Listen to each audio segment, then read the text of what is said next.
Assalamualaikum warahmatullahi wabarakatuh. Saya Rahmat Hidayat akan menyampaikan materi tentang alat ucap dan varian artikulator.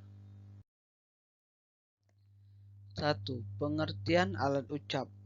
Alat ucap adalah organ pada tubuh manusia yang berfungsi dalam pengucapan bunyi. Adapun dalam Kamus Besar Bahasa Indonesia menyebutkan bahwa alat ucap adalah organ tubuh manusia yang berfungsi dalam pengujaran bunyi bahasa seperti paru-paru, laring, faring, rongga hidung, mulut, bibir, gigi, lidah, alveolum, plantum, dan velum. Dari uraian tersebut, penulis berpendapat bahwa yang dimaksud dengan alat ucap ialah seperangkat organ manusia yang memiliki keterlibatan dalam proses terjadinya bunyi. Yang kedua, jenis-jenis alat ucap. Paru-paru, laring, pita suara, faring, anak tekak, belakang lidah, tengah lidah, depan lidah, gigi, bibir bawah, bibir atas, lengkungan kaki gigi, langit-langit keras, langit-langit lembut, dan rongga hidung. Selanjutnya, gambar alat ucap.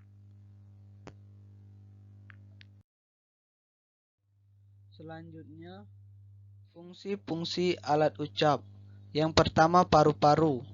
Paru-paru adalah sumber arus udara yang merupakan syarat mutlak untuk terjadinya bunyi-bunyi bahasa. Namun, perlu diketahui juga bahwa bunyi-bunyi bahasa dapat juga dihasilkan dengan arus udara yang datang dari luar mulut. Kalau arus udara yang datang dari paru-paru disebut arus udara agresif, dan kalau udara yang datang dari luar disebut arus udara ingresif. Yang kedua, pangkal tenggorokan atau laring. Pangkal tenggorokan adalah sebuah rongga pada ujung saluran pernafasan yang di ujungnya ada sepasang pita suara. Pita suara ini dapat terbuka lebar, terbuka agak lebar, terbuka sedikit, dan tertutup rapat sesuai dengan arus udara yang dihembuskan keluar. Yang ketiga, rongga kerongkongan atau faring. Faring atau rongga kerongkongan adalah sebuah rongga yang terletak di antara pangkal tenggorokan dengan rongga mulut dan rongga hidung. Faring berfungsi sebagai tabung udara yang akan ikut bergetar bila pita suara bergetar. Bunyi bahasa yang dihasilkan disebut bunyi faringal. 4. Langit-langit lunak atau velum. Velum atau langit-langit lunak dan bagian ujung yang disebut ovula dapat naik turun untuk mengatur arus udara keluar masuk melalui rongga hidung dan rongga mulut. Ovula akan merapat ke dinding faring kalau arus udara keluar melalui rongga mulut dan akan menjauh dari dinding faring kalau arus udara keluar dari rongga hidung. Yang kelima, gigi atau dentum. Dalam produksi bunyi-bunyi bahasa, gigi atas berperan sebagai artikulator pasif. Yang menjadi artikulator aktifnya apek atau bibir bawah. Bunyi yang dihasilkan oleh gigi atas dan apek disebut bunyi apikodental, dan yang dihasilkan oleh gigi atas dan bibir bawah disebut bunyi labiodental. Dalam hal ini ada juga bunyi interdental, di mana apek sebagai artikulator aktif berada di antara gigi atas dan gigi bawah yang menjadi artikulator pasifnya. Yang keenam, bibir bawah, dan bibir atas. Dalam pembentukan bunyi-bunyi bahasa, bibir atas bisa menjadi artikulator pasif dan bibir bawah bisa menjadi artikulator aktif. Bunyi yang dihasilkan disebut bunyi bilabil seperti bunyi B dan P. Bibir bawah bisa juga menjadi artikulator aktif dengan gigi atas menjadi artikulator pasifnya. Lalu, bunyi yang dihasilkan disebut bunyi labiodental dari kata labium dan dentum. Yang ketujuh ada lidah. Lidah terbagi atas 4 bagian, yaitu ujung lidah, apex, daun, laminum, punggung atau pangkal lidah, dorsum, dan akar lidah, root. Lidah dengan bagian-bagian dalam pembentukan bunyi bahasa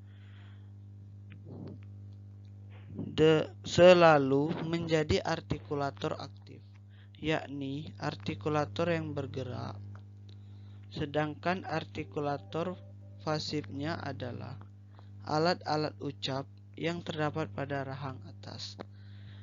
Posisi lidah ke depan, ke tengah, dan ke belakang, dan ke atas atau ke bawah menentukan jenis vokal yang dihasilkan.